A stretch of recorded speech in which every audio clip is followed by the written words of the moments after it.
Me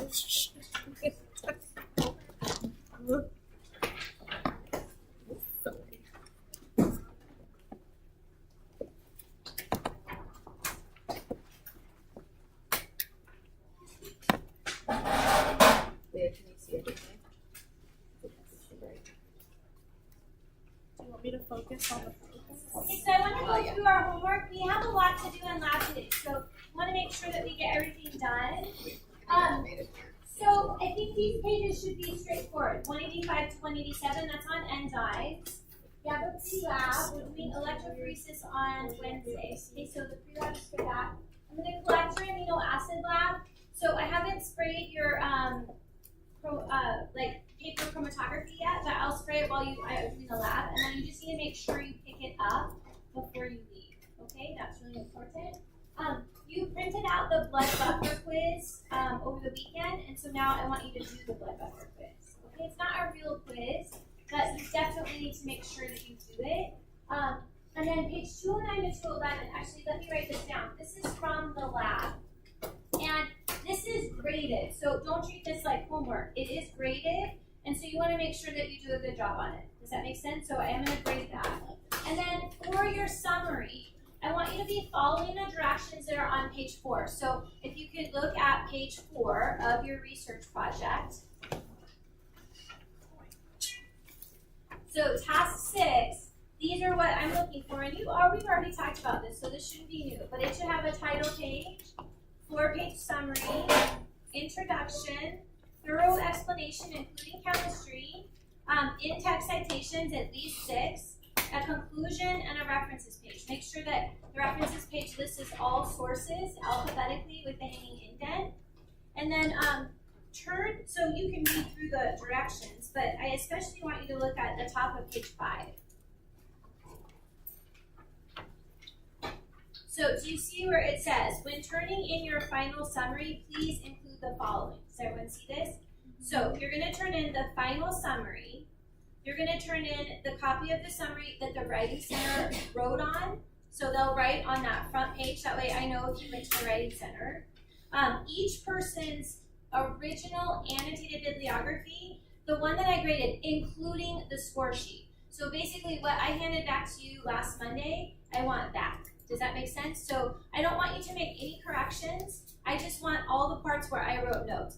And this is for me to check, like, if you had an issue with one of your citations, now I'm going to check that you fixed it from the annotated bibliography to the summary. Does that make sense? And so that's why I need them back, because otherwise I have no idea if you fixed it or not, and that part is worth points. So I want to make sure that you've actually made those corrections. And so you'll turn in the parts that I graded, you'll turn in the score sheet, and you'll also turn in the copies of the sources. So this is going to be a really big packet. Do you know what I mean? Like, it's not going to be something you can paperclip. Maybe you put it in a folder or something so it doesn't all get loose. But anyway, you're going to bring that in, and that is what I'm collecting on Wednesday. Does that make sense? And then just in case you're looking for it, so you all had that checklist of the summaries that you used when you read each other's summaries last week. I'm going to use that same checklist when I go through your summary. And then the score sheet for the summary, if you can turn to page, let me see here, 8. Look at page 8.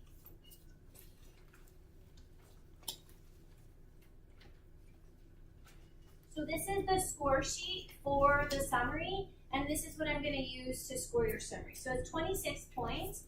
It's like a big quiz. Do you know what I mean? So anyway, that'll be the score sheet. So I'm going to use that checklist that I gave you, a few weeks ago, or that you used last week when you were reading each other's summary, and then I'm going to use this this score sheet. Does that make sense? So be sure you go through them before you turn it into me, so you make sure you're not missing anything. Okay. So any questions about the summaries?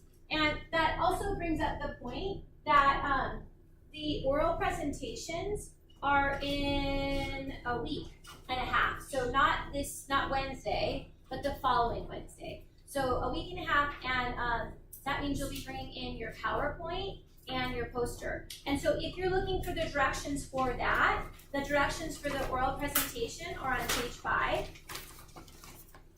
Okay, and so it talks about what I'm looking for. The oral presentation will be 5 minutes per person, and I do time it. So let's say you talk for 1 minute and your partner talks for 9 minutes, then that doesn't count. Does that make sense? So I will score you individually on your oral presentation. So you want to make sure that you're ready for that. 5 minutes per person.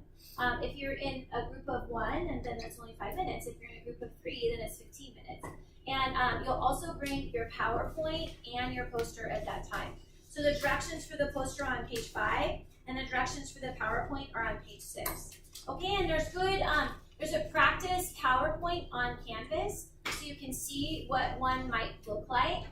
We talked about having diagrams that illustrate how things work. Those should also be on the poster, and so there are good posters to look at in the hallway. Like, I don't put up C posters, you know what I mean, in the hallway. And just for purposes of information, the score sheet for the oral presentation is on page 9.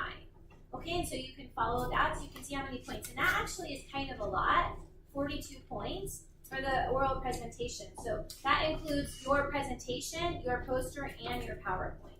Okay, and those are in a week and a half.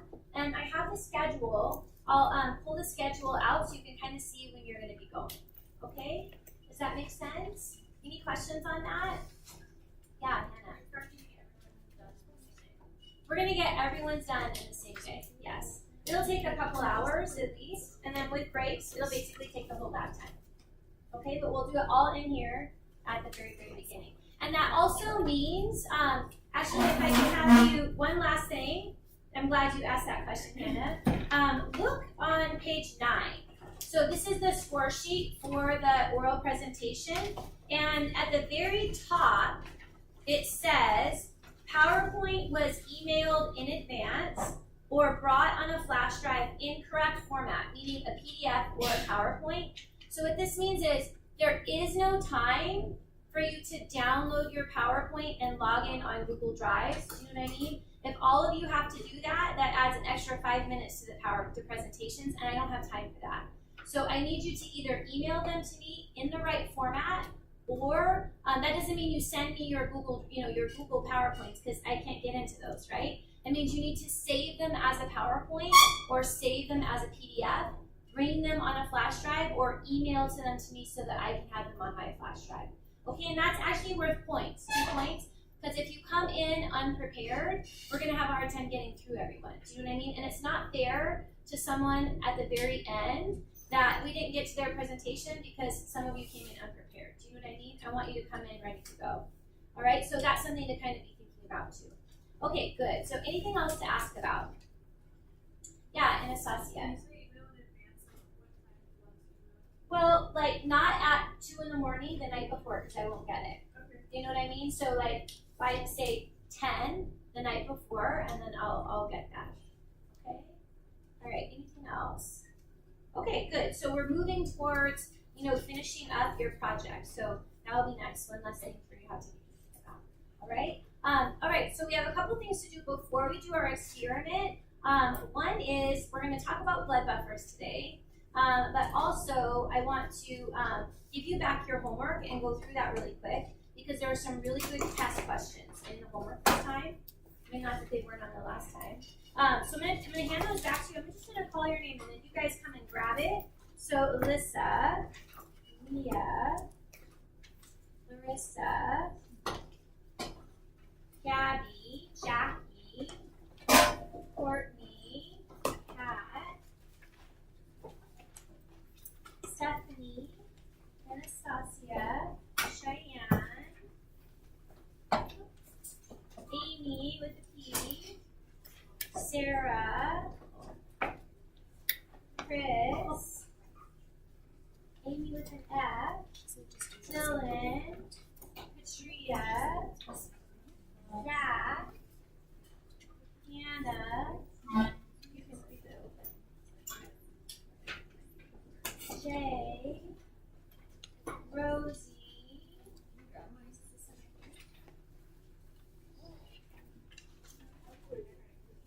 that's weird, but I definitely have yours. And check to be sure you got yours and not someone else's. Yelson. Oh, that's where I just had it. And then there's a mystery box. Okay, There we go. Yeah. Because I thought it was fine. Yes. Okay, so let's go through these. Let's start with you, Gabby. So, Sunny, get on that page. Hold on. Okay, so beta keratin, tell us about that. Fibrous, globular, and so forth. It's fibrous, simple, beta sheet, and it's found in milk or soap. So, it's like milk. I'm not sure about milk. I wrote it. Lactose, maybe. Okay, so Courtney, how about alpha keratin? It's fibrous, it's a simple protein, alpha helix is its structure, and it's found in hair, nails, etc., and it's used for structure. Good. Okay, and then collagen, Stephanie? It's fibrous, it's conjugated with sugar, Yeah. 3-strand helix, and it's found in tendons, ligaments, etc. Good. And its function is structure. Okay, good. Make sure that you do not have alpha helix for collagen, right? It is a 3-stranded helix, not alpha helix. That's different. So Chris, how about hemoglobin? It's popular, Yeah. conjugated with a heme group, alpha helix, Yeah. and it's enzymes what are called as red blood cells, and it's transportation, Good. What does it transport? transports oxygen. Okay, good. Yelson, how about myoglobin? So it's globular, it's conjugated. Yep. Sugar. Yep. Alpha Not helix, sugar, like heme group. then the main structure is Alpha helix, good. and then it's found in cells and it's transportation for oxygen. I don't think I would say it's transportation, but more like storage. Like its job is to store oxygen. So myoglobin doesn't move, hemoglobin does, but myoglobin would just be like in the muscle. Okay, so number 10, draw ionic interactions between R groups and what would they look like at pH 7 and what would they look like at pH 2. So what I mean is, like if you had aspartate at pH 7, it would look like this, CH2, COO minus, right? And then maybe this is an acidic or basic amino acid? And who would it maybe form an ionic interaction with? Probably lysine, right? I just wrote down, oops. Anyway, whatever. Okay, so like maybe it would look like this. And this is what they would probably look like at pH 7. But if it was pH 2, how would it be different? There would be an H on those. There would be a hydrogen here, right? That would be pH 2. And then these interactions, they wouldn't form. Okay, that's all I'm looking for you to do. And you could also do high pH, right? What would change at high pH? Then the hydrogens would come off, right? So the amine group would change. Okay, so number 11, yep. So that's how you want us to draw it, just like basically like next to each other. Like you don't want like a, because it says like draw the interaction between them. So, But that is the interaction, okay, so, right? yeah. That So would just change. drawing them next to each other. Okay. I mean, if it makes you feel better, like you could write yourself like a little dotted line or something. Yeah, that's what I was wondering. Like fine. if you wanted a dotted That's line fine. or not. Okay. I'm okay. Anastasia, how about number 11? So the difference between hemoglobin in normal red blood cells and hemoglobin in those that have the sickle cell anemia. So it said that sickle cells have an abnormal amount of hemoglobin causing them to have a crescent shape and they get stiff and sticky and these cells block the blood flow. That is true, but I'm also thinking there is a major, like, single difference between, say, regular hemoglobin and, say, the sickle cell hemoglobin. Amy? Is it the polar and then from the glutamic acid and then the valine? So one of the amino acids is different, right? So you have an acidic amino acid that's replaced with a non-polar amino acid. Really, that's it, right? Just one amino acid is different between the types of hemoglobin. Okay, number 12, carbon monoxide. So that's for you, Lisa. I wrote hemoglobin will attach the carbon monoxide to oxygen, and it binds really tight, and with the hemoglobin attached to that, it can't bind oxygen. That's right. So if it had a choice, it would carry carbon monoxide over oxygen. Okay, number 13. I'm looking for specifics here. So I'm not looking for you to say, oh, if you use soap and pH and temperature, they change the shape of the protein. That's not what I'm looking for. I'm looking for specifics. So what interactions are targeted? So let's start with soap. We're meaning like detergent and urea. What interactions are affected, Kat? Hydrophobic, good. And then Zach, what's another one? For hydrophobic. No, like another type of way to denature it. Ionic salt barrier. Okay, and what would, the ionic or salt bridges would be targeted by? You can do it with either pH or temperature. Okay, good. And probably temperature would target all of them. All everything. So, and would you want to lower the temperature or raise the temperature? Raise it. So if you were talking about temperature, we would probably say ionic, hydrophobic, hydrogen bonds, and the other one. What's the other one? Disulfide bonds. Yeah, so like it would probably affect all of them. But pH would probably just affect like the ionic interactions. What's another one, Amy? Urea, it would keep the hydrophobic bonds. Good. So urea is kind of like soap. Jackie, what's another one? I think we're missing alcohol. Or like an organic solvent. Do you have that? No. Okay, let's add it in. Anyway, so alcohol. What interactions do you think are targeted by alcohols? H bonds. Hydrogen bonds. That's right. Okay, and then Katria, I think there's one more. Two more actually.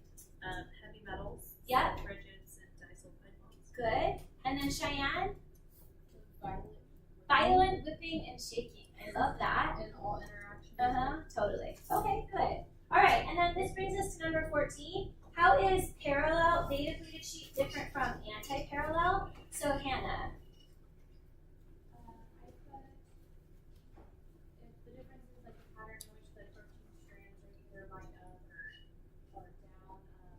So if they're running in the same direction, is that parallel or anti-parallel? Parallel. So if they're running in the same direction, they're parallel, and if they're running in the opposite direction, then anti-parallel. And which one is more stable? The anti-parallel, because the hydrogen bonds are more aligned there. Okay, then that brings us to page 183. So protein metabolism. And so Sarah, where does digestion of proteins begin? In the stomach. Good. And then what type of enzymes and what is the reaction? Amy? Go ahead. Peptidase and hydrolysis. That's right. And then what will the end product be, Amy? Amino acids. That's right. And then the what are 3 things that amino acids can be used for besides a source of energy? Protein synthesis to make nitrogen-containing compounds and to make non-essential amino acids. Good, good. So the ones we can make are the non-essential amino acids. Do you guys remember where they get made at? Liver. Liver is just a really good guess for practically anything. Okay, number 5. Name 3 different nitrogen-containing molecules that rely on amino acids for their synthesis. So Jay. DNA, RNA, coenzymes, NADH, FADH2, ATP, and CoA. Yeah, and also things like neurotransmitters, so serotonin, epinephrine. Epinephrine is a hormone and a neurotransmitter, but it's still an amine. So any of the neurotransmitters, some hormones contain nitrogen, and the heme group contains nitrogen. All neurotransmitters are just amine. I can't think of a neurotransmitter that's not an amine. That doesn't mean that that's not true. I can think of a neurotransmitter that's a protein, but that still has an amine in it. Do you know what I mean? Yeah. So I can't think of any. I mean, most are amines. There's a couple that are small proteins, but I can't think of any that don't fall into that category, like amino protein. Okay, so let's see. Where did we leave off? Number 6. What's protein turnover? So Dylan, that one's for you. Proteins degrade and resynthesize into new ones. Yeah, that's right. So how long does that whole thing take? And it depends on what kind of protein you are, you know? Okay, so Rosie, glucogenic amino acids. An amino acid with sugar in it. It's not that. It means that the carbon skeleton, remember when we talked about breaking down an amino acid? You know, like if an amino acid looks like this, let's say, and here's that carbon, this is the COO minus, and there's this hydrogen, and then there's this, whatever this is, NH3 left. And this whole thing is the carbon skeleton, right? That amine group has to get eliminated. So that carbon skeleton, what does it end up as? Something that can be used to make glucose or something that can be used to make something else. So glucogenic means that the carbon skeleton can be used to make glucose. Okay, and then so that brings us to Larissa, ketogenic. An amino acid is converted to ketone bodies. So the carbon skeleton can be used to make ketone bodies. And then there are some amino acids that are either or, meaning they could be used to make glucose or ketone bodies. Number 9, this is for you, Gabby. When amino acids are degraded, what happens to the nitrogen containing part if we're not going to use it to make other things that have nitrogen in it? Good, that's right, as urea. And then number 10, 3 different molecules that the carbon skeleton can be converted to. Courtney.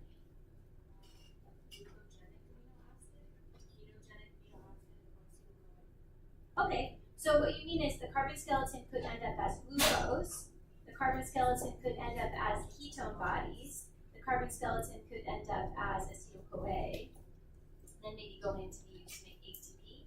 Did anyone else think of something else? I can think of something else that the carbon skeleton could ultimately use to make. Pyruvate.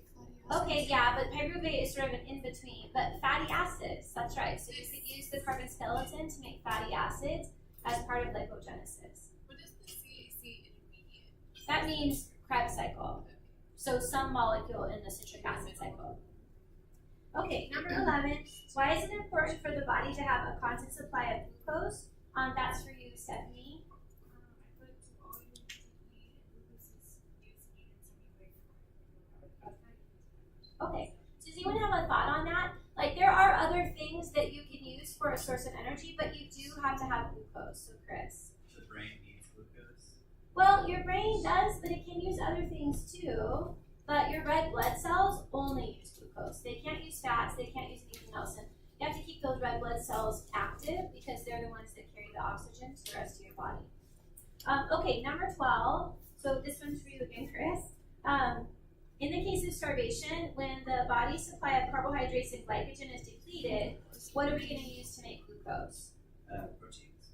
Proteins, that's right. So the amino acids can be used to make glucose, and there's something else we can use. What else?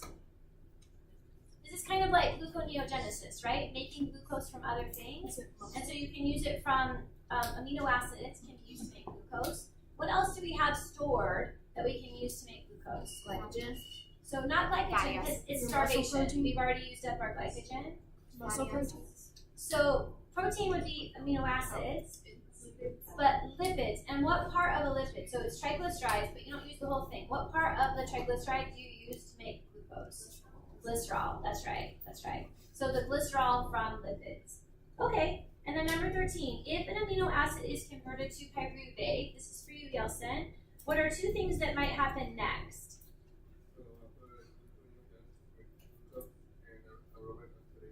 Sure. So that's right. And if you used up pyruvate to make glucose, what would that be called? What's that pathway? Starts with a G. So many of them do. But gluconeogenesis. So if I end up as pyruvate and I use that to make glucose, that would be gluconeogenesis. But it also might turn into, like, say, acetyl-CoA from aerobic oxidation. That's true. Then maybe into Krebs, maybe ATP. Okay. What number was that? Was that number 13? Okay, so now then, Anastasia, if you end up as acetyl-CoA, what might happen next? And I can think of 3 things, but it says only this 2. So as with the Yep. That's right. So lipogenesis, it might go into Krebs cycle to make ATP, and then there's one more. What's the other thing? Ketone bodies. That's right, as part of ketogenesis.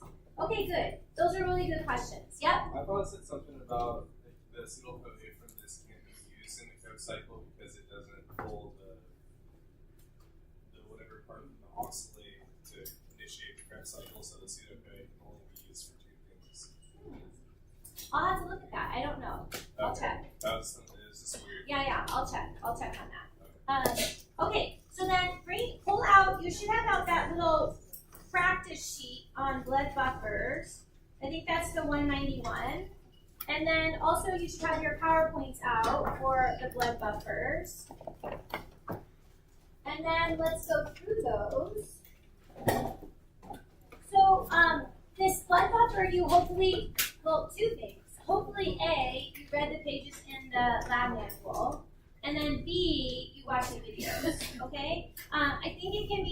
little complicated, but I also think that what I need you to be able to do kind of boils down to these 2 pages, so 191 and 192. So a really good thing, like either you fill this out as we go, or you fill this out sometime later today. But if you can fill this out and feel confident, then I think you're in a good place with the blood buffers. Does that make sense? And this is something that takes some practice. So you guys will do this blood buffer quiz for homework, and most likely you'll make a bunch of mistakes on it. And that is fine. Like, you have to sort of learn how to do these problems. Does that make sense? And so it does take a little bit of practice, but we'll practice it more on Wednesday. Okay, so this isn't the only time that we'll see it. Okay, so let's go through them. And it's kind of good timing because we just finished talking about proteins. And we learned that proteins can act as acids and bases. What was that word that we used, like vocab word, for something that can act as both an acid and a base? Amphoteric, good. And so that means that they can act as buffers. So when we look at the proteins here acting as a buffer, like that's something that we tested last week with the amino acids. They have some buffering ability. They're not as, they don't swing as wide, say, as water does, which doesn't buffer. And so what did we say, like last Wednesday when we did all this, what did we say, what does it mean to be a buffer? What's its purpose? To maintain Yeah, to maintain a pH. So to keep the pH from going too high or too low. And we just learned that pH really does affect protein structure, right? If you change the pH, what interactions are targeted when the pH changes? The salt bridges, right? Those ionic interactions. And that means that if the pH gets too high or too low, then the structure of the protein changes. And that becomes an issue in the body because so much of the body is made of protein. Do you know what I mean? So all the enzymes are made of protein. Hemoglobin is a protein. Like all of these things are really sensitive to changes in pH. So it's really essential that there be something to resist changes in pH. And we do have buffer systems in play, but that doesn't mean that the pH can't swing so high or so low that they exceed the buffer system's capabilities. I think of a buffer as like a sponge. Do you know what I mean? And so, depending on the size of the sponge, they can only soak up so much acid or base. Do you know what I mean? And at some point, they're not going to be able to work anymore. And so the idea is we're lucky in that we have a couple of systems, especially in play, that can help maintain the blood pH. So the one we're really looking at today is this one, the bicarbonate and the carbonic acid buffer system. So in a buffer system, you need something that can act as an acid and something that can act as a base. So this is the acid part. This is what acts as a base. The proteins have the amino acid, the carboxylic acid end and the amine end. So they have an acid and a base. And then in cells, there's the dihydrogen phosphate and hydrogen phosphate buffer system. This is the acid part. This one is the base. And we're not going to talk about that. But the point is that there's a buffer system that helps maintain the pH inside the cells. This is the buffer system that helps maintain the pH in the blood. And this is the one that we'll talk about today. Okay, so a couple of things. We sort of need to talk about carbon dioxide. And how come we're making carbon dioxide? Like, why are your cells producing carbon dioxide? When does that happen? Yeah.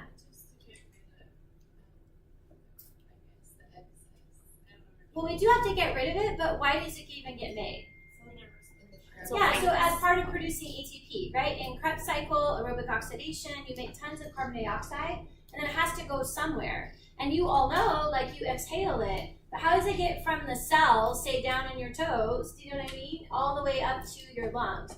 And so there's 3 ways that it's transported. Some of it is just dissolved, and a very small amount of it is just dissolved in the bloodstream. The percentages, I think, are on the next page. I'll put that up. Some of it is carried by hemoglobin. And I want you to write this down. When hemoglobin is carrying carbon dioxide, it's called carb. So like carb, and then amino, and then hemoglobin. And so maybe like less than 25% of the carbon dioxide is carried by hemoglobin. But that actually is significant. It means that hemoglobin is important not just in bringing oxygen to the cells, but also in bringing carbon dioxide back to the lungs, so it plays a role in both. And then most of the carbon dioxide gets converted to bicarbonate, so this hydrogen carbonate ion. And so if you kind of imagine the carbon dioxide that you have in your cells, that your cells are producing, it combines with water to make carbonic acid. And this carbonic acid isn't stable, so it decomposes into the hydrogen carbonate and then this hydrogen ion. And so this is what happens in the tissues. You ultimately convert this carbon dioxide to the hydrogen carbonate ion. Then that hydrogen carbonate ion can travel back up to the lungs, and then the reverse reaction happens. So the hydrogen carbonate combined with hydrogen to form carbonic acid, and then ultimately you get carbon dioxide back, and then that can be exhaled. And so the bulk of the carbon dioxide you produce really does end up as this bicarbonate ion. And there's an enzyme involved in this reaction, so it's called carbonic anhydrase. So it takes the carbon dioxide and water and makes this carbonic acid. And so I have a picture. Two things. So here's the first part. Here's the carbon dioxide that you make, in your cells. Okay, so some of it is going to combine with hemoglobin. So this is that carbaminohemoglobin. And it's like less than 25%. So not very much of it is carried by hemoglobin. Some of the carbon dioxide is just dissolved, 7%. So maybe a third altogether of your carbon dioxide is either carried by hemoglobin or dissolved. But most of it is converted to first this carbonic acid, which breaks up into bicarbonate and hydrogen ions. Okay? And so that Ca stands for carbonic anhydrase. That's the enzyme that converts this carbon dioxide into first carbonic acid. And then the other thing that is significant, so like going back to this picture, when carbon dioxide and water combine, you make the carbonic acid, and that decomposes into bicarbonate and hydrogen. That hydrogen ion is picked up by hemoglobin. I think that's really important. And you might write yourself a note. This hydrogen ion gets carried by hemoglobin. And you can see it in this picture. So here's the CO2 and water, here's the carbonic acid, and I make bicarbonate, and then that hydrogen ion. Do you guys see that hydrogen ion combines with hemoglobin? Okay, so when I think about hemoglobin, I think about it in like it's doing three things. It's carrying oxygen to the cells, it leaves the oxygen at the cells, and then it carries two other things. It carries carbon dioxide, it picks that up at the cells, and it also picks up this hydrogen ion from the bicarbonate. And so and then the reverse reaction happens in the lungs. In the lungs, it will drop off the CO2, it will drop off this hydrogen ion, and will pick up oxygen. So like it does more than just carry the oxygen. Okay, so then that brings us to this reaction. And so there's two forms of hemoglobin. This HB stands for hemoglobin. And do you guys notice that on this side it has an extra hydrogen? Do you guys see that? That extra hydrogen came from here. Do you see where that hydrogen ion was picked up by hemoglobin? So now it has an extra H on it. Do you guys see that? So it's that hydrogen ion that it's carrying. And so there's two kinds. There's the kind when hemoglobin is carrying oxygen. That's called oxyhemoglobin. And then there's the kind when hemoglobin is not carrying the oxygen. That's called deoxyhemoglobin. And let me put all this stuff in here. It looks kind of confused, like a lot of information. Even when I look at it, it looks like a lot. But anyway, the important part is when it's carrying oxygen, this is what's happening in the lungs. So in the lungs is where all the oxygen is. Hemoglobin carries the oxygen, and then it's going to dump the oxygen off in the tissues, right? So that's one thing that it does. It binds oxygen in the lungs, and it releases oxygen out in the tissues to the cells. Okay, so that would be like one of the things it does. And the second thing is, in the tissues, it's going to bind carbon dioxide, right? At the cells, they're making a whole bunch of carbon dioxide. Hemoglobin is going to pick that up in the cells, and then it's going to dump it off in the lungs. And then what happens to the CO2 once it's in the lungs? It's exhaled. We just exhale it, right? So it's also carrying that carbon dioxide. The other thing it does in the cells is it picks up the hydrogen ion. And so the hydrogen ion I'm referring to, this is supposed to be kind of red, talking about this hydrogen ion right here. that gets picked up by hemoglobin. So remember, like some of that CO2 is converted to the bicarbonate and the hydrogen ion. This is just in the blood, but that hydrogen ion gets picked up by hemoglobin. And then the reverse happens in the lungs. In the lungs, it releases that CO2, it releases that hydrogen ion it was carrying. And so that hydrogen ion combines with bicarbonate, and then the reverse thing happens. You get carbonic acid and then again more CO2. So that CO2 will be released. So it's kind of those three things. It's carrying oxygen, it's carrying carbon dioxide, and it's carrying that hydrogen ion. But then, where it's doing it is different. It binds the oxygen in the lungs, releases it in the tissues. In the tissues, it's carrying the carbon dioxide and that hydrogen ion, and then releases those in the lungs. Does that make sense? So there's those three parts to it. And that also means that since we kind of have this reaction right here, that this reaction can be affected by a change in pH. And we kind of talked about that in class last week. So if, let's say, the pH gets too high, the pH is really high, what will that mean about the hydrogen concentration? Will it be high or will it be low? Low. It will be low. And if this is really low, then which way will that reaction shift? Will it shift to the product side or will it shift to the reactant side? To the reactant side. And so that means it favors the hemoglobin carrying and more tightly binding the oxygen. Do you know what I mean? And that can be problematic at the cells. Like if it doesn't want to get rid of its oxygen, then the cells aren't going to get any oxygen, And so too high of a pH or too low of a pH can affect how hemoglobin works, right? How it works properly. Okay, so this is sort of not the best picture, but kind of an overall picture of what is happening. So at the lungs, oxygen is combining with hemoglobin. So it's forming that oxyhemoglobin. And then at the tissues, hemoglobin is going to release its oxygen to the tissues. Okay, that's the first thing. And the second thing that happens at the lungs, let's start at the tissues. Some of that carbon dioxide is going to combine with hemoglobin. So it forms that carbonatohemoglobin. And at the tissues, that carbon dioxide will be released. And then some of that carbon dioxide gets converted to carbonic acid, which makes the bicarbonate and hydrogen. That bicarbonate gets just released out of the cell, but the hydrogen is going to be picked up by hemoglobin right here. And then the reverse happens. The hemoglobin is going to release that hydrogen ion in the cells, and that can combine with bicarbonate to form the carbon dioxide, and then that gets released. Okay, so those three things. That's important to remember about hemoglobin. And then that also means that this reaction, even though it can be shifted by changes, say, in pH, it can also be shifted by changes in carbon dioxide. So if you start breathing really heavily, or you're not able to exhale properly, so issues with lung functioning, that can affect how hemoglobin is able to carry oxygen. But what's really nice is that this sort of pH balance in the blood, there's two systems that can kind of help regulate that. And so one is the lungs. We can control if we breathe too fast or if we slow our breathing down.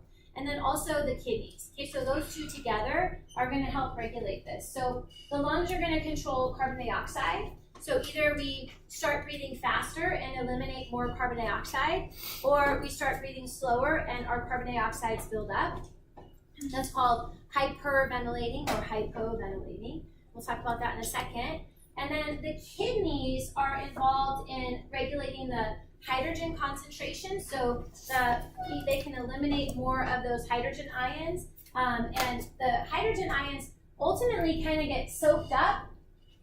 The amount of hydrogen ions here, they can be neutralized with bicarbonate, but the kidneys can regulate how much of this is being excreted. If they're working properly, like sometimes they're not going to work properly, in which case the hydrogen concentration can build up, and that's not good.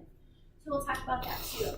But the important thing is, what's nice is, let's say your lungs aren't functioning. Maybe you have asthma, maybe you have emphysema, your lungs aren't functioning, but you have your kidneys to help regulate pH. Do you know what I mean? Or what if you have some kind of problem with your kidneys? Kidney disease, or maybe you have diabetes, your kidneys aren't working properly. Well, then your lungs can help compensate. Does that make sense? That's really important. What if you have kidney disease and lung disease?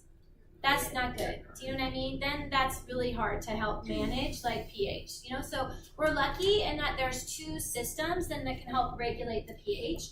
But if they're both, you know, problems, then that's not so good.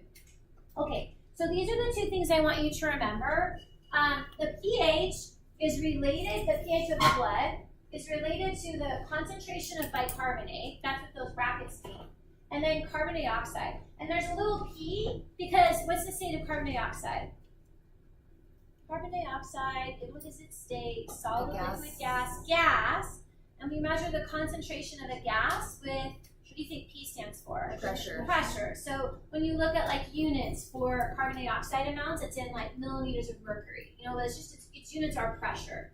So if we're looking at this, let me ask you this. If carbon dioxide gets bigger, and carbon dioxide is on the bottom, if that number gets bigger, how is that going to affect the pH? Is the pH going to get bigger or smaller? Smaller. Smaller. Good. So that's really important. Carbon dioxide and pH are opposite.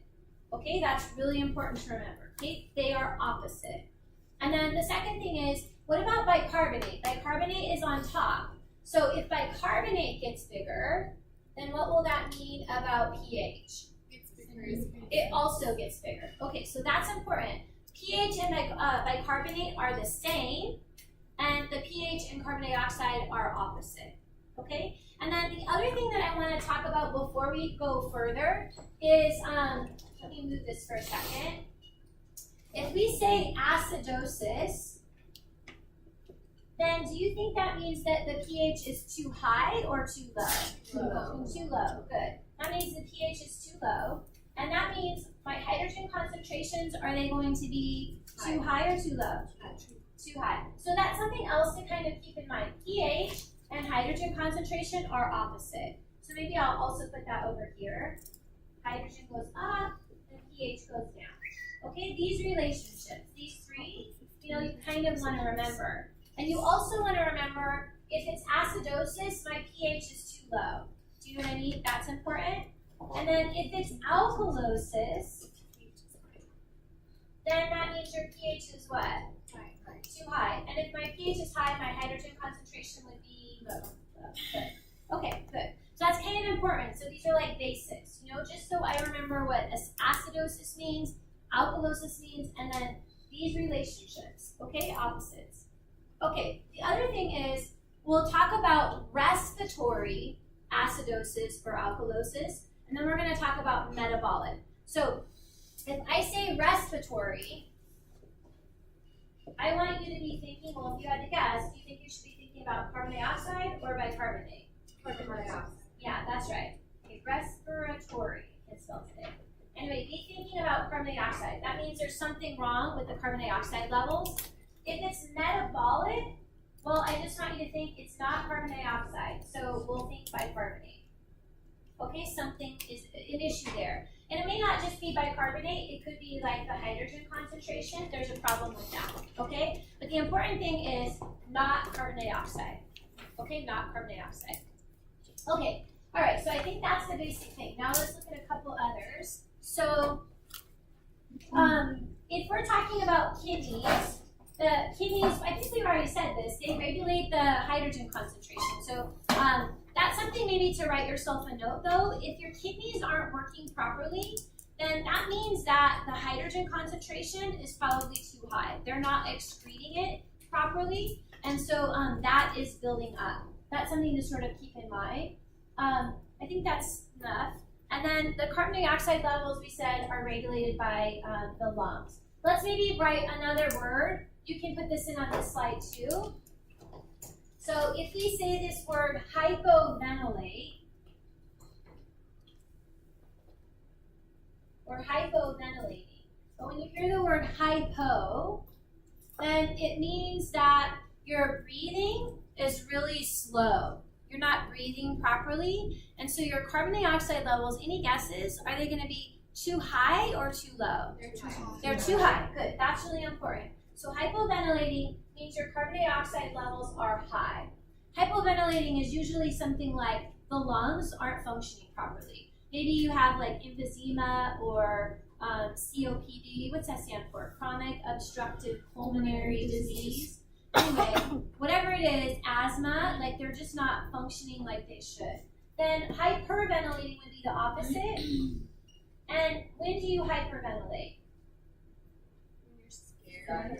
Yeah, like maybe there's a Chem 2B test and then you start thinking, oh my gosh, I know the answer, but you just can't think of it. Anyway, or anything like that. Your breathing becomes really, really fast. That means you're exhaling all of your carbon dioxide, and so your CO2 levels are low. Okay, so that's important to remember too. Okay, all these fancy words that we use in here.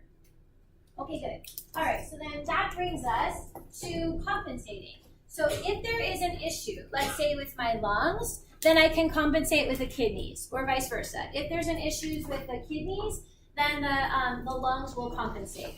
So the bicarbonate, if there's some kind of problem with that, then the lungs will compensate with carbon dioxide. If carbon dioxide levels are problematic, then the kidneys will compensate with the bicarbonate levels. So like they're sort of going to help each other.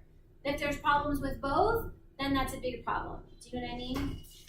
Okay, so let's start with the first one. And these words sound fancy, but then they kind of tell me something. So as soon as I see acidosis, what should you be thinking about pH? Too low. And as soon as it says respiratory, you should be thinking about what? Carbon dioxide. Okay, and so we can say this. When I see respiratory acidosis, it tells me the pH is too low, and I know that there's a problem with the CO2 levels. What did we say about pH and CO2? Are they the same or opposite? Opposite. So the pH is low because my CO2 levels are high. And what is that? Is that hyperventilating or hypoventilating? When my CO2 levels are too high. Hypoventilating. So this is like lung problems, right? So things like your lungs aren't functioning properly. My grandma had emphysema, actually. And so, she had that, well, anyway, that's not a good way to have a problem, You should not smoke. It's, terrible. Anyhow. But the important thing is, these are opposite, and that acidosis is telling you something, right? Respiratory is telling you it's CO2.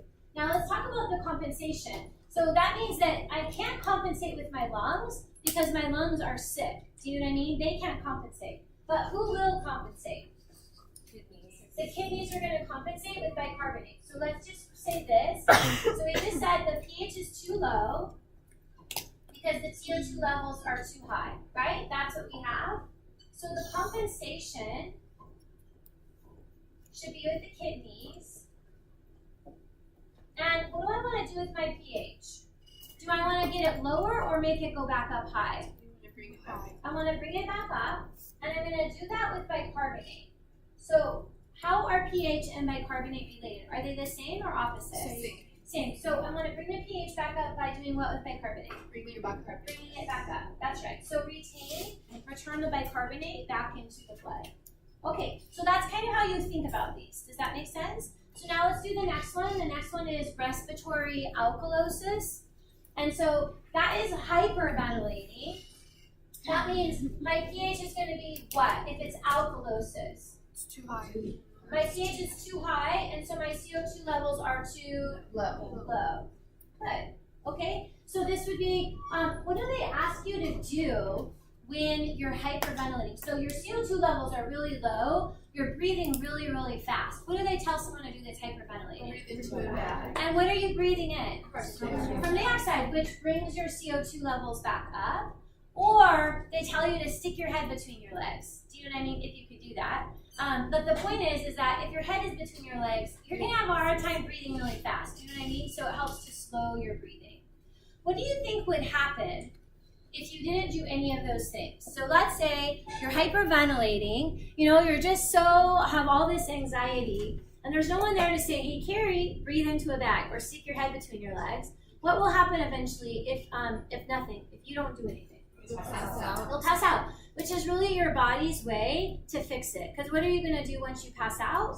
You'll stop breathing so fast, and your CO2 levels will return to normal. But it doesn't actually take that long, maybe 10 minutes plus, before even like just breathing, having that panic type of attack, where you'll actually start to see a change in blood pH. It doesn't take that long before the pH actually starts to change. And so luckily, your body takes over, right? If you're not gonna fix it, then it can help take over. But also your lungs or the kidneys can compensate. So now to compensate, what do we wanna do with the pH? The pH is too high, so we wanna do what with pH? Bring it down. And so what would I have to do with my bicarbonate levels? They would also have to go down, okay? So these aren't too tricky as long as you keep in mind the relationships, right? You have to know the relationships first. That's the biggest thing. Okay, so next up are metabolic. And so when you hear metabolic, I just want you to think not carbon dioxide. Okay, that's very important, not carbon dioxide. And so the first one is metabolic acidosis. And so let's just write that in. If it's acidosis, that means our pH is too what? Too low. And then if the pH is low, the bicarbonate level will be what? Low. Also low. Okay, they'll be the same. But there are a variety of things that can create acidosis. So basically, I just want you to think, well, acidosis will be metabolic acidosis, meaning anything that's not has to do with your lungs. And so this can be things like situations that create ketone bodies. That would be metabolic acidosis. So diabetes, when you do a lot of fat metabolism. So if you are on like a starvation scenario where all you were doing was metabolizing fat, then that could create like a metabolic acidosis situation. If you had kidney disease, so like your kidneys weren't functioning properly, that could create a metabolic acidosis. I actually have an interesting story. So one time I had this student, Chem 2B student, and have you ever taken, I think it's in nutrition, and like in some of the nutrition classes as part of extra credit, they'll have you go get your blood work done, and they'll measure like your cholesterol and all that kind of stuff. Anyhow, so she was just like you all, like super young, super healthy. Anyway, and she went in and got her blood work done, and they found out she had kidney disease. And next time I saw her, she was on dialysis. Can you believe that? She was perfectly healthy. Like you would never know that there was a problem, but they caught it really early because she just by chance for extra credit went into a class and they did blood work and they were able to figure out, oh my goodness, your kidneys aren't working properly. Isn't that amazing? Yeah, so who knew? It was like so crazy. It was so like just meant to be that she went and checked it. Anyhow, that was an aside. Okay, so let's talk compensation. So compensation would be opposite. I can't compensate with my kidneys because there's a problem with them. So the compensation would have to be, what do I want to do with my pH? Bring it back up. And so I do that with the lungs. So the CO2 levels would have to be lower. Good. So if my CO2 levels are lower, does that mean that's hypoventilating or hyperventilating? Hyperventilate. That means your body, you just naturally start breathing faster, right? Blowing off your carbon dioxide. Okay, good. And then that brings us to the next one, which is metabolic alkalosis. And this one's kind of an interesting one. So the pH is too high or low in alkalosis. High. And that means my bicarbonate levels will also be too high. And so this one can happen in a couple of things. So, and I need to sort of preface this because it kind of sounds like, well, vomiting, when you vomit, you lose stomach acid. And so that would sort of make sense. You're losing acid, that would be basic. But this sounds like, oh, if I just, let's say I had the stomach flu or something and you threw up a couple of times, I'm not talking about that type of situation. Like we're talking about like extreme vomiting. Do you know what I mean? So not like you were sick, you threw up, and you felt better. Do you know what I mean? Not something like that. So it would have to be like an extreme case of vomiting. Also, this is kind of interesting, antacid overdose. And I just find this idea interesting. Well, number one, the antacids have a lot of baking soda in them. And so it does increase the bicarbonate concentration. I'm not exactly sure of how much you have to have in order to actually start changing blood pH. Like, we're talking about eating 7 bottles. I think I told you I had my dad for a while. He was going through full bottles of antacid a day. And I'm not sure that he ever achieved an antacid overdose. But anyhow, it turns out a lot of those can change pH. And so the pH becomes high. So to compensate, then we want to bring the pH back down. And we would do that by CO2. So the lungs would compensate. And do I want that to be high or low? High. Good. Just like that. Okay. Good. So now let's do a couple of practice. So let's talk about this reaction and how this is going to be shifted by changes. So these questions look simple, but they take a lot of thought. Does that make sense? And so when you guys take that blood bomber quiz, I want you to assume that there are going to be a lot of questions along these lines, and it'll probably take some thought to get the answers. So here's the reaction, and it says if pH increases. So when pH increases, I can relate that to the hydrogen concentration. So if the pH is going up, what does that mean about the hydrogen concentration? It's going down. Good. So if this is going down, which way is the reaction going to shift? Does it shift to the products or to the reactants? Reactant. To the reactants. Good. So it will shift that way. Good. Okay. Good. Then let's talk about high altitudes. So what do you think you could relate high altitude to in here? Low oxygen. Oxygen. That's right. So at high altitudes, is your oxygen level high or low? High. It's low. Oh, Think about Mount Everest. When those people are on Mount Everest, they don't just walk up there. Do you know what I mean? They have to breathe oxygen because there's so little oxygen up there. And so, anyway, the oxygen concentrations are low. So if this is low, then which way will the reaction shift? To the reactants or to the products? To the products, that's right. Okay, let's do the next one, hypoventilating. So when I think of hypoventilating, I think of carbon dioxide. So what does this mean about my carbon dioxide levels? Are they too high or too low? Too high. They're too high. And so I'm going to relate that to pH. If my CO2 levels are too high, then my pH is too low. And then finally, I'm going to relate that to hydrogen, because that's in the reaction. So if the pH is low, my hydrogen concentration is high. Good. So if that is high, the hydrogen concentration is high, then does it shift to reactants or products? To products. Now look, in order to answer that, that was a single question, and I had to know 3 things before I could ever answer it. Does that make sense? That's how you want to think about them. It's not like you're just going to know, oh, hypoventilating, it shifts right. You know, like you have to think about it to answer them. So they're sort of deceptive. What about kidney disease? So if you have kidney disease, then what do you think that means about the hydrogen concentration? So if your kidneys aren't working properly, they're not able to properly excrete those hydrogen ions, you know? And so those hydrogen ions build up. And if those build up, then which way will it shift? To the products. Good. That's right. Good.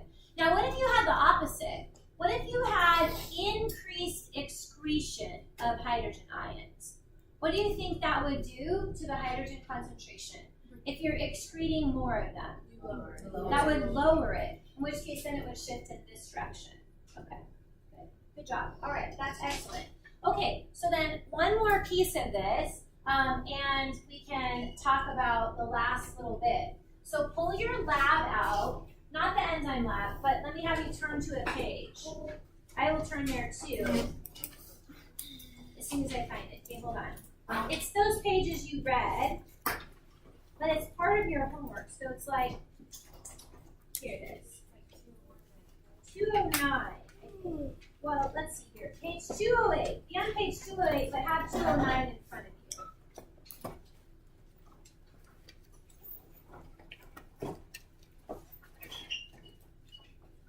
So these problems, well, I personally think they're kind of fun, but they're only fun after you practice them.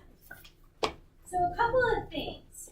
Do you all see on page 208 where it says arterial blood gases normal parameters? Does everyone see that on page 208?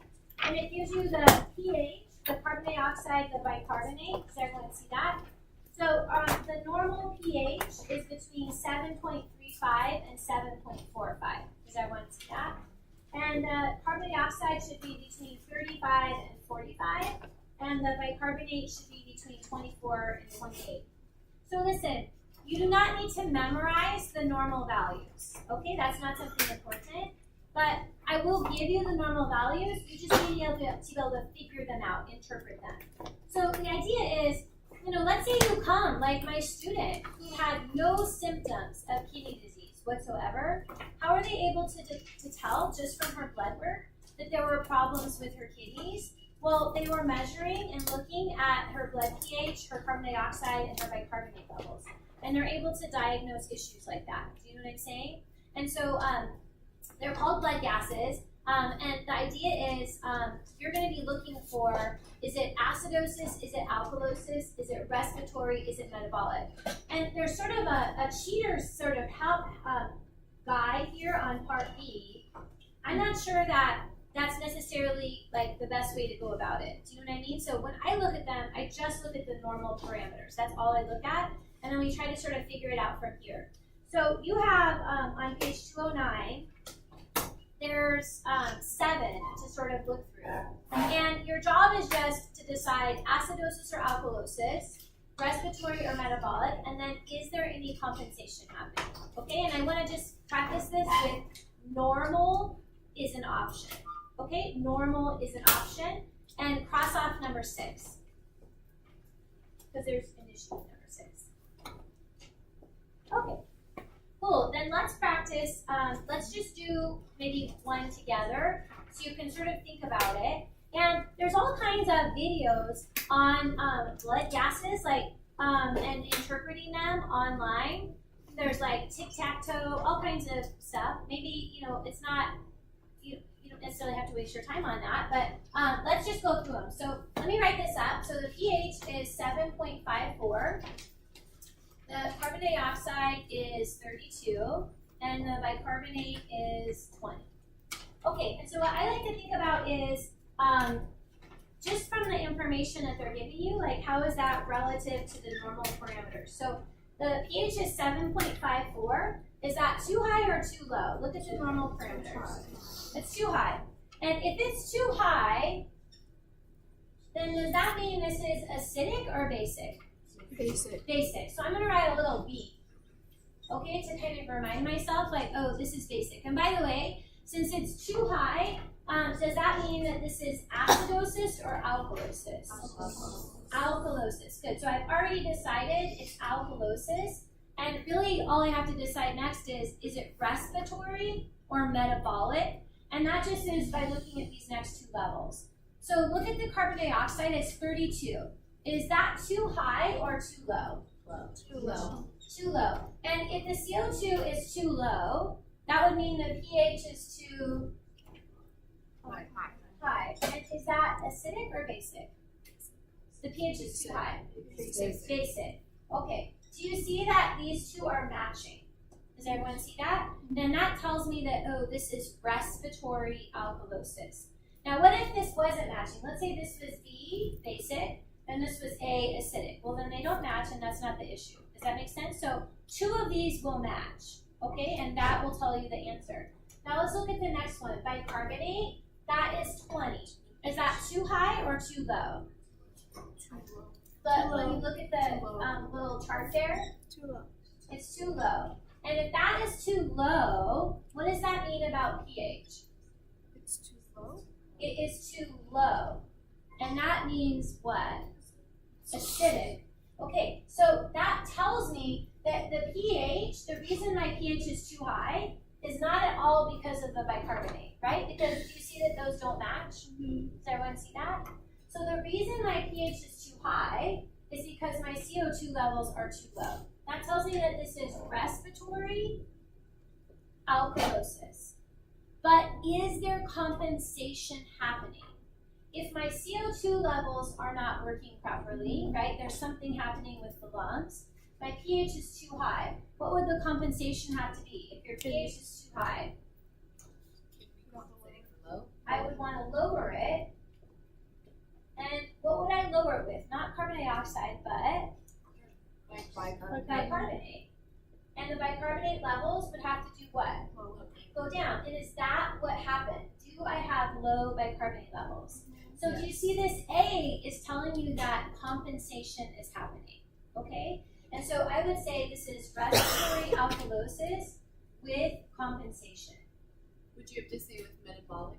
I would just say with compensation, because it's kind of implied, right? If the issue is respiratory, then the compensation is with the other Do you one. want us to say like in the kidneys? What was that? Do you want us to say a compensation in the kidneys? No, just with compensation. I will know what you mean.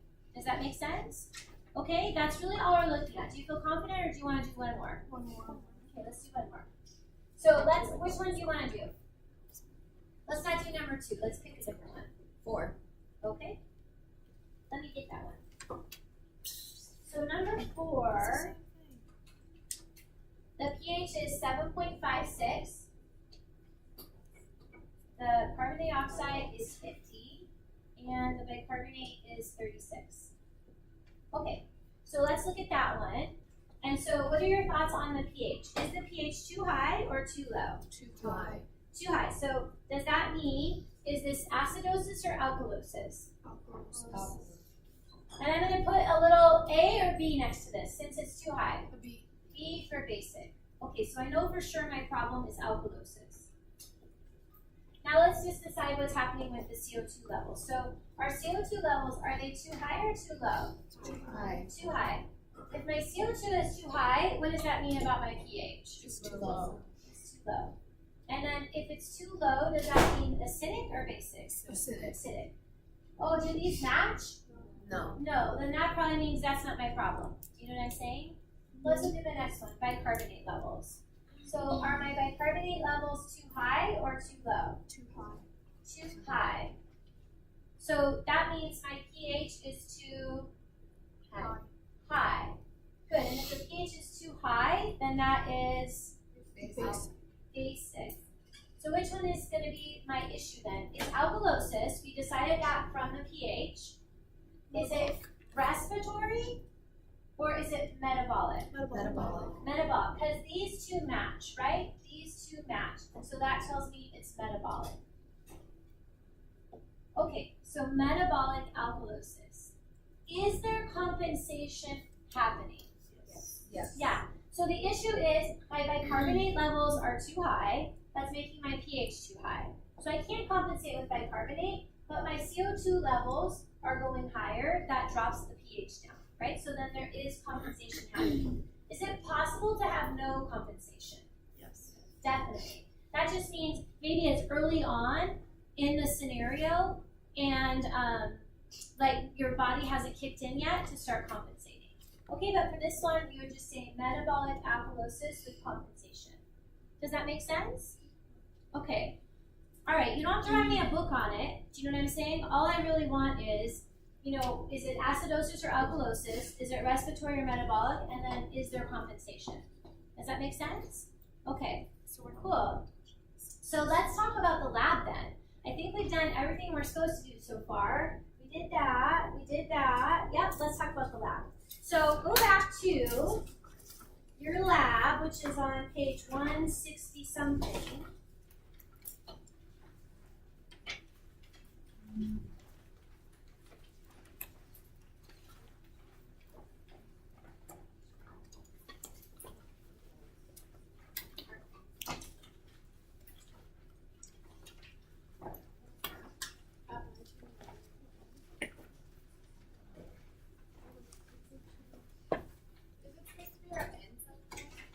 Yeah, the enzyme lab, which some of you, I think Amy, yours is right here. And Katria, yours is here. And Rosie, yours is here.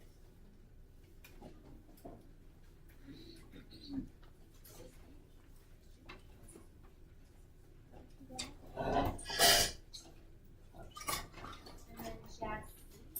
No, it's just because like they live in the entire lab. I just put the food on the heads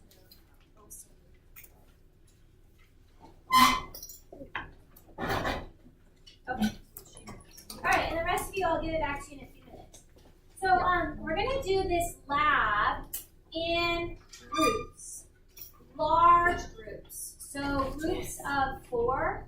And so hear me when I say this. Okay, this part's really important. In order to finish on time, there's a reason that we're in groups of 4 because there are 4 parts to the experiment. And so what that means is someone will work on part A, some will work on B, some will work on C, some will work on D. I think there will be one group of 5, and that just means the 5th person is going to help all of them. Do you know what I mean? But a couple of things. You're going to need hot plates, and you need hot plates for most of them. So you don't want to get too crazy on the hot plate, because most of them, you're heating, and you want it to be at 37 degrees Celsius, which is like body temperature. Does that make sense? So you don't want to get boiling water. You just need to heat it, and you might get to the point where you just pull it off of the hot plate. Do you know what I mean? And it maintains an even enough temperature, or you turn the hot plate off and it stays on there. So keep an eye on the temperature part of it. There is one that you need hot water for, like boiling water, and there's one where you need ice. And so I want to go through the 4 parts and just sort of set up. Oh, I didn't write this part down. Let me tell you that. Oh, I'll write it down in a second. So a couple of things. The starch and the amylase are on the part. The amylase especially is not very soluble in water, so give it a shake before you go to pour yourself. Does that make sense? And the amylase, like altogether, I think you need for all 4 parts. Shoot, I had this written down somewhere. But probably you need maybe 50 mils of each. Do you know what I mean? For all 4 parts. So you don't necessarily, you could just have one person in the group get the amylase and starch, and then you can share it. And if you need to, come back for more. And then the other thing that you'll need is a dropper full of iodine. And I would just put that in a test tube, and then you can draw from that as you're doing the test. Does that make sense? And you'll also need a spot plate. And there's not enough spot plates, I think, for all. Probably each group can have 2 spot plates. That means you're going to have to share. Does that make sense within your group? You can write with Sharpies on the spot plates to sort of keep track of how you'll do it. So the idea is when you're getting ready to test them, I would have a drop of the iodine already in the spot plate when you're getting ready to test. So that way, as soon as you add the solution, you can record the color. Does that make sense? And so what we're looking at is amylase. And amylase works on starch. And it breaks starch down into what? Starch gets broken down into glucose, right? And so if iodine will react only with the starch. So if there is starch present, is the amylase working? No. Okay, good. That's important. And that means starch will be present, and what color will you see? Blue. Okay, so that's important. If I see, I'm going to write it down here on this page, but if you see blue, that means you have starch, and amylase is inactive. And so there's a scale for you to fill out on the back of your pre-lab, and I'll give this back to you in a few minutes. But if the amylase is inactive, like we're going to give it a number of 0, meaning it has 0 activity. If the amylase is working, will there be starch? If amylase is working? No. Okay, so that means then no starch. The amylase will be active. And you'll probably see like a light yellow color. So the color of iodine, oops, just throwing that around. But it's sort of like the lighter the color, the more active it is. And so maybe you give that like a number 5. Whoops. And so when you are making your observations on the spot plate, you sort of want to, aside from recording a color, give it a number because you're going to be graphing. And it's much easier to graph numbers than it is to graph colors. Does that make sense? And so like if I see inky black, well then I know that there's starch in there, it's not active, I'll give it a 0. If I see a really light yellow color, well then I know it's really active, I'll give it a 5. If I see a brownish color, maybe you give it a 3. Do you know what I mean? Or however you want to do it. But give them a number because it'll be a lot easier to graph them, okay? And so what you'll be doing, like you'll have your iodine already in, and then when you're getting ready to test, just use your glass pipette and add in a couple of drops from the test tube, and then record the color that you see and give it a number. Does that make sense? So we're going to test a few things today. So actually before that, so get yourself sort of set up at the beginning so that you already have amylase and you already have starch, you and your group, and you already have some iodine. So like halfway through the experiment, you don't have to come up here and look for stuff because you want to be able to like be prepared to do the test as soon as they're ready to come out. Okay? All right. And I think I already said you could like write on the spotlight. So let's talk about what you're testing. In part A, what we're testing is how active the amylase is. So it's based on a mouse. So when you start it, let me explain the starting point of it. You're going to have in 4 test tubes, you're going to have just starch to start. It'll just be starch in 4 test tubes, amylase in 1 test tube. And they all go into a 37-degree water bath. Okay, so you can follow the directions on part A, but the directions are right there on page 162. But it's a 37-degree water bath. So I'll have altogether 1, 2, 3, 4, 5 test tubes. Okay, then they're going to sit in there for 5 minutes. Okay, they sit in there for 5 minutes. After 5 minutes, I add amylase. So that means this amylase, the amylase that was in your water bath. And so the first test tube doesn't get any amylase. The second test tube gets 3 drops, then 5 drops, then 8 drops. Okay, and then after you add it, you're going to test the test tubes right away. So at time 0 minutes. So that means I'll have 4 spots. Do you know what I mean? 1 will be for 0 amylase, 5 drops of amylase, 8 drops, and so forth. Already have the iodine in there. Does that make sense?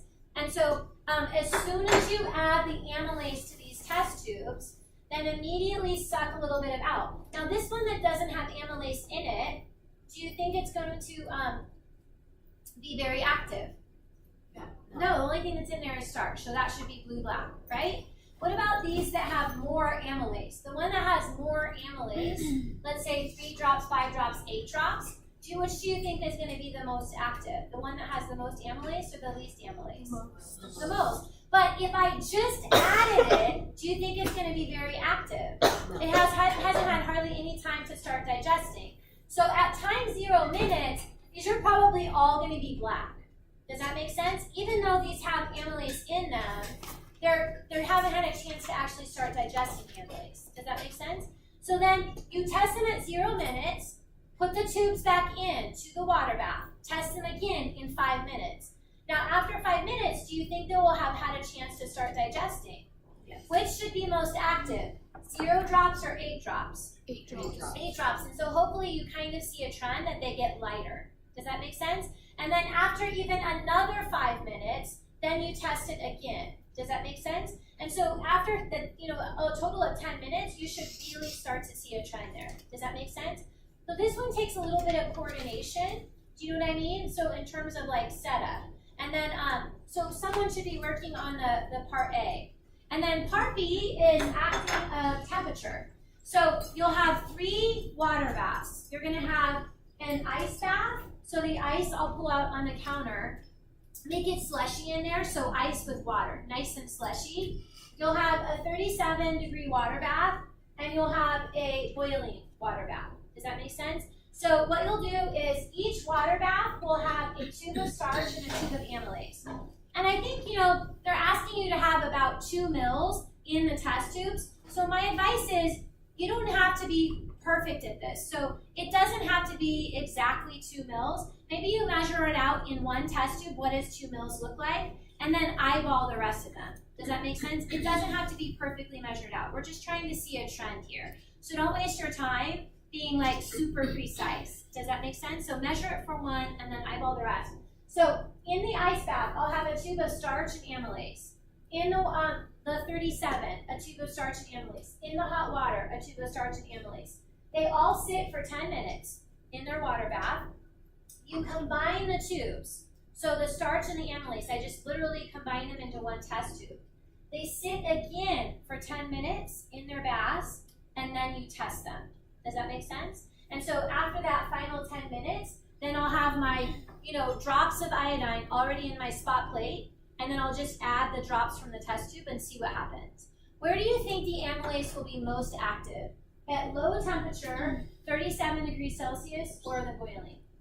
Boiling. Yeah, so definitely not boiling. You probably will see it precipitate in those test tubes because you're denaturing. Do you know what I mean? And they shouldn't be very active at ice temperature because it's really cold. So hopefully the best activity is here, but you probably will still see some activity here. None here. Okay, hopefully not there. All right, so that's part B. So you'll need 3 water baths for that. Okay, keep that in mind. And then part C. So C and D also use the 37 degrees Celsius. You know, like kind of warm, not too warm. It's like body temperature. So on this one is testing pH. So you'll have a tube that's got amylase in it, but also pH, so the buffer solution. And I think it asks for 2 mils. So again, like this doesn't have to be measured. The pH buffers are over here, and they have little droppers that go with them. If you suck up to the base of the dropper, that's 1 milliliter. Okay, so just put in 2 squirts. Does that make sense? It doesn't have to be measured. And so you'll have, in one tube, it will be the amylase plus pH2. The other one will be amylase plus pH4. So what that means is you're putting in pH buffer, but you're also going to add amylase to that. Does that make sense? So they will both be in there. And then you'll also have matching tubes of starch. Okay, so you'll have another set of tubes of all starch. And they're all going to be in the 37 water bath for 5 minutes. Okay, after 5 minutes, you'll mix them together. That means 1 tube of amylase with 1 tube of starch, right? They'll get mixed together. And then they'll sit for 15 minutes, and then you'll test them.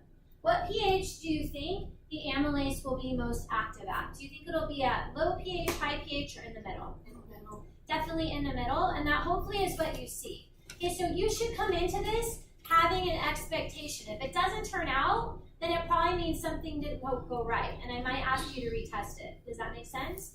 And then part D is testing like other things, like other ways to denature protein. So some of this we did last week. So adding soap to the amylase, adding alcohol to the amylase, and adding silver nitrate. All of these are ways to denature the protein. And if you denature the enzyme, well, it shouldn't work properly. So you'll have a tube of pure amylase. This is your control. The next one will be amylase plus detergent. The next is amylase plus alcohol. I think it's isopropanol. And then amylase plus the silver nitrate. And then you'll have a matching tube of starch. They sit in a 37 water bath for 5 minutes, mix them, let them sit for 15 minutes, and then test them. Does that make sense? And that's really it. So I really want each person on a different part so that you don't run short of time. But then you need to share your data. And it's really important, like when you come up and you say, oh, I didn't do that data, my partner did it. Like you're responsible for understanding the results of each of these tests. Does that make sense? And being able to explain them. Because these tests are exactly the kind of stuff I'm going to ask you about on your exam. Does that make sense? So this lab is like great practice for your exam. Really good practice. And so make sure that you're not just in your own little bubble and you just let your partners, just do everything. Does that make sense? You're responsible for knowing the information as well. Okay, so I'm going to put you together with a partner, and then you will 3 partners, and then you guys can get started. You'll need goggles, and you'll need your lab coats. You don't need gloves. So Anastasia, Jackie, Rosie, and Amy with an F. Okay, you guys are the first group. And then Amy with a P. Let's see here. Do you want to split your test? Might be so hard to get. Kat and Dylan. Okay, you're my next group. Then Amy with an L, Leah, Jay, and Zach. Okay, you're the next group. And then Stephanie, Sarah, Hannah, and Chris. And actually, Katria, I'm going to put you in that group.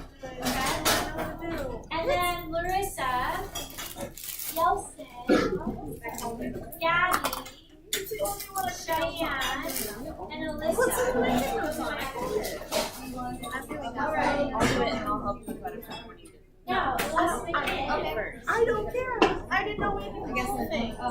I'm doing it. No, I'm fucking it.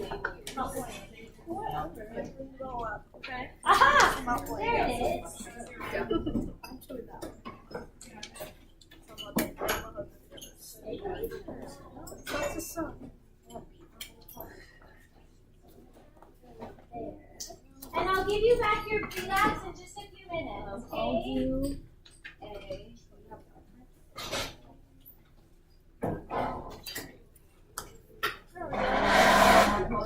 So she's gonna do A, and I'll do What size your game? So you would do A.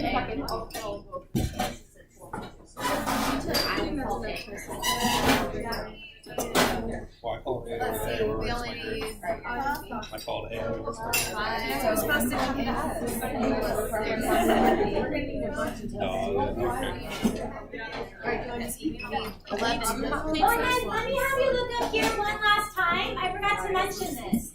So, as you're doing your test on the spot plate, have a waste container. And so once you're done with your observations, the iodine, it can't go in the sink. Does that make sense? So then just drain what's on your spot plate into your little waste container. And then at the end of the day today, you'll give it back to me here. Any leftover amylase and starch that doesn't have iodine in it, that's fine to go in the sink. But anything that has like the silver nitrate in it or iodine, that has to go in my waste container. Okay, does that make sense? All right, that's it. So just B means what well, this is right, free water. Yeah. All right. No, we can share. There is an E, but we're skipping it. You will. That's right. Oh, and then one last thing. Cross off part E, because we're skipping E as in elephant. It tests your own spit, and I promise you all have amylase. All right, so we're skipping E. Okay, skipping E. Oh, C. Oh, I've been giving those back now. Okay. It's not connected to the lab, right? It's just that sheet. I guess I Okay, can. I'll go to that. I haven't finished it. Okay, I might. I'm gonna try to write this second. You can leave it there, and if I have a second, I'll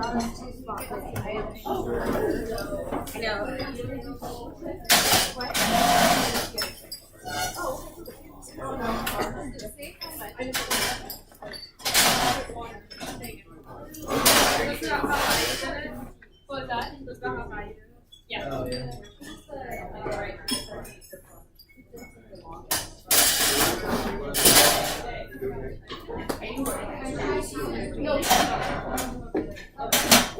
I would just get, because it's too hard to pour into those raspberry cylinders. I would just get a beaker. Remember I said like 50 mils for your group of each, and then you guys can just all share it. And that will work a lot better. Yeah. 50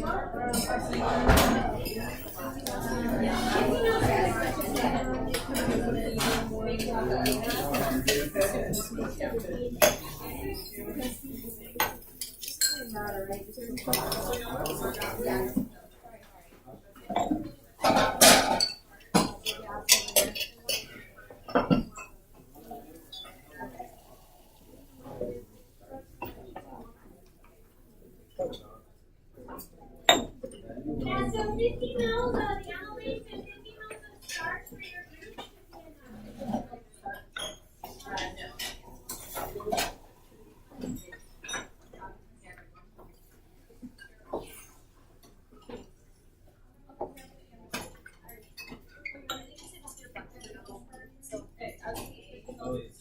your baby.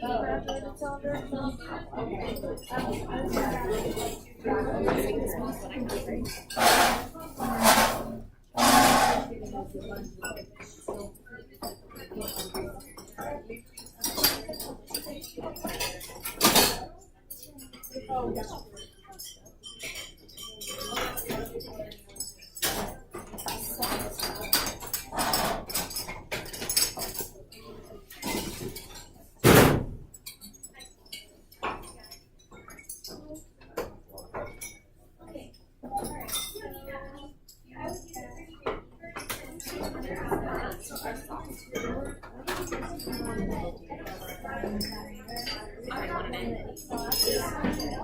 sorry. They're just the only. Oh, those are probably Rosie's. Are they really? So I got the ambulance.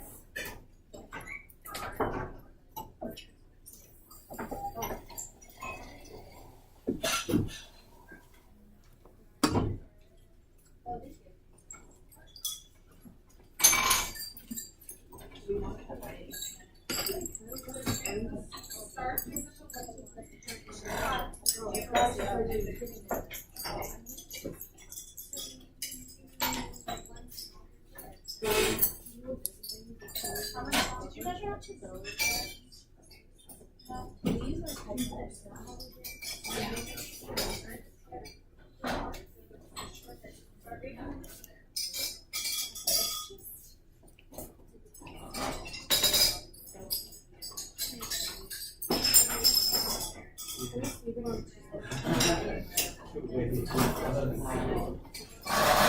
It's okay, Amy.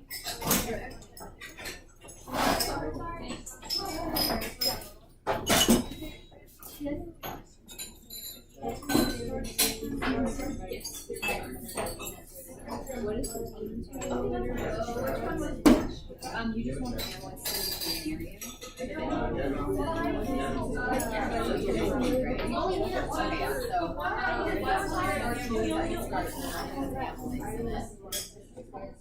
That's fine. Yeah, I don't think you need that. You don't like that? Oh, I bet you want. So yeah, you can do it that way. So you don't need it for the experiment, but you need it to transport it, yeah. Yeah, so just get starch and amylase.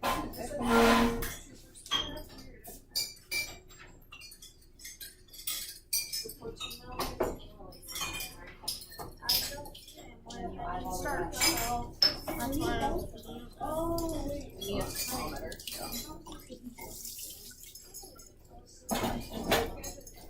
Amy, is there a thermometer?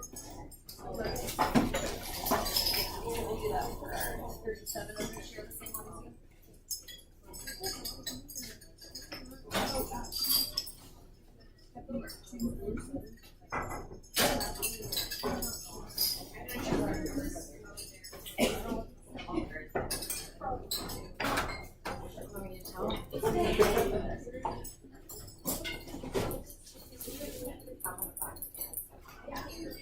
Okay, so which one's our hot one? Get it before it soaks in. This one's probably gonna get hotter. Okay, now I need to start. So when you're done with that, this Okay.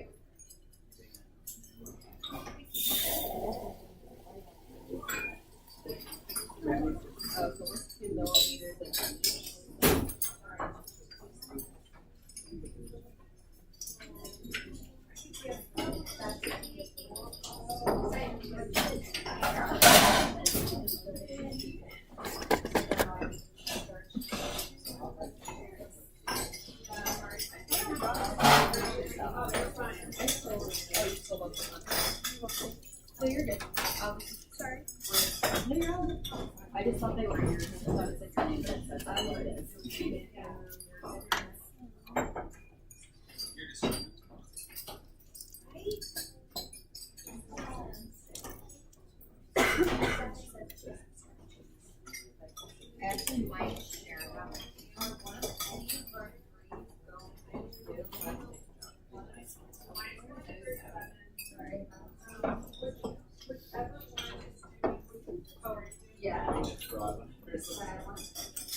you get it from Amy?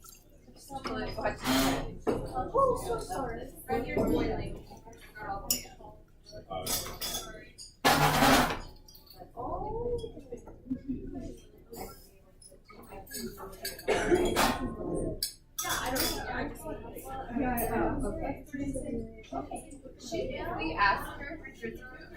If we ask her, she might have extra. Honestly,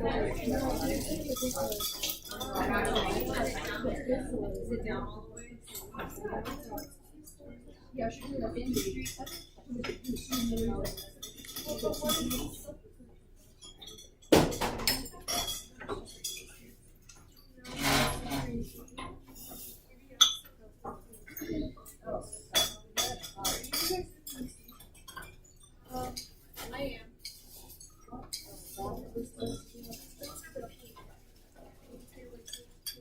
Okay.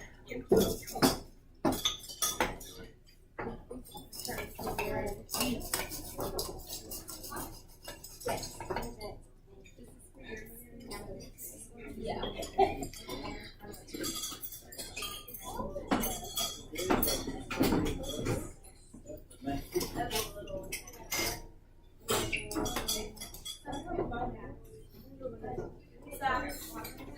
Is this Annalise that you left me? Yeah. Huh? Yes. Easy, can you get like a 400 liter and a 600 liter? I would just use that 50 mils. Remember I said each group only needs like 50 mils? Just sitting here with that bottle is gonna take you forever. No, I just need them. So I would just get 50 mils and then at your table, you can fill that.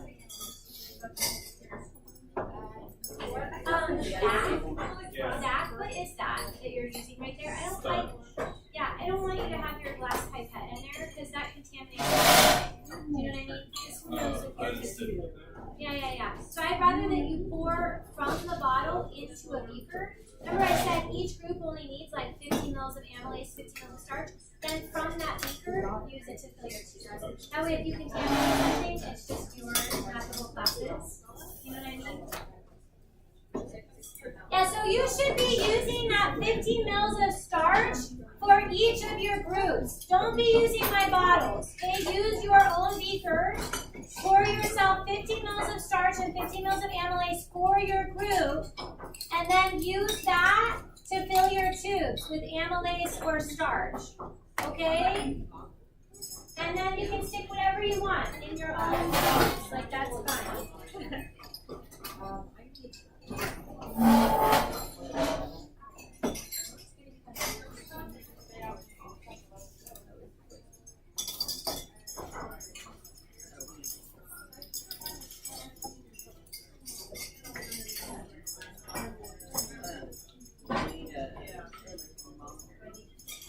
Yeah, Alyssa, there's your pre-lab.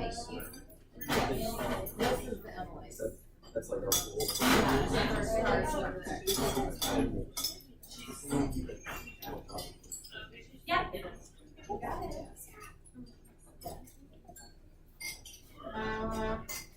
And then Zach, there's yours.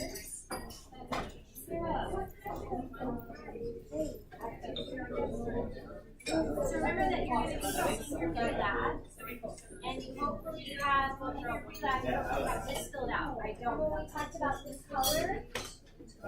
And then you're going to give it a number based on the color that you see. Oh, okay.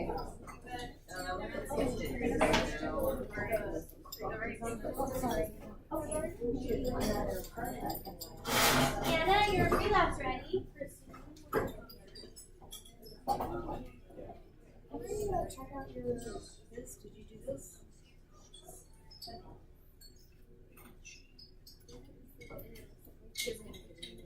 Hopefully. Oh, I would do them all at once.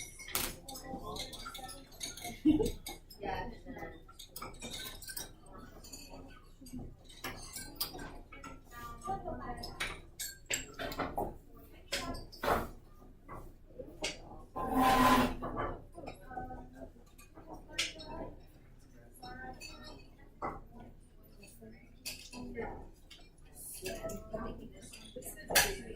writing down data, that's why I didn't This should be done. It should get harder down. Do we need this? Oh, it is. No, we don't need it. Why do we need it? For boiling? That one needs to be like really hot.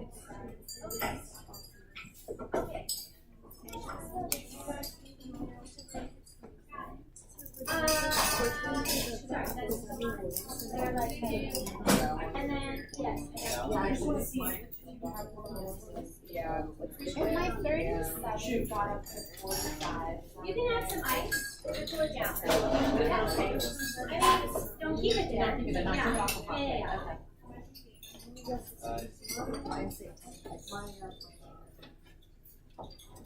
Maybe so.